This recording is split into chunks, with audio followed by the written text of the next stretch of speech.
Welcome to this week's version of Nickels and Dimes, our weekly video series. The quote of the week this week comes from Jerry Cantrell, who said, "Times change and you have to adapt. Times change and you have to adapt." Well, if you're willing, you have to, or you may choose not to, but you may be left holding the bag or, left behind. What am I talking about this week? It specifically relates to mutual funds. Mutual funds, everyone, or at least most of us, know what they are. So since the 1980s, that's when mutual funds started becoming popular. I think Fidelity popularized mutual funds back in the 80s. And billions of dollars have gone into them with retirement accounts and non-retirement accounts, and that was the way for many, many decades that traditional investors diversified their portfolios.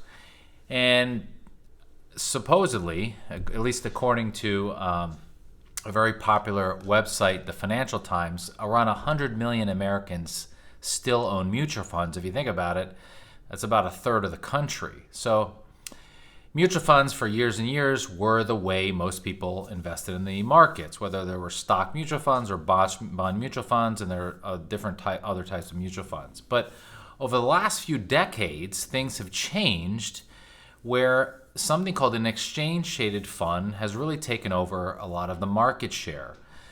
So why have exchange-traded funds taken over market share? It's really two major reasons. Number one, exchange-traded funds are generally a lot cheaper than a traditional mutual fund.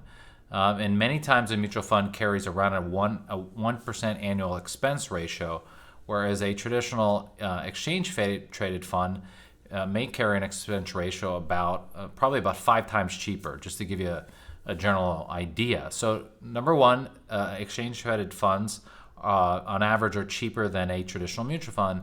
The second thing is, traditionally or generally speaking, an exchange-traded fund is more tax efficient. So traditionally with mutual funds, whether your fund goes up or down, the mutual fund manager is going to sell shares within the portfolio.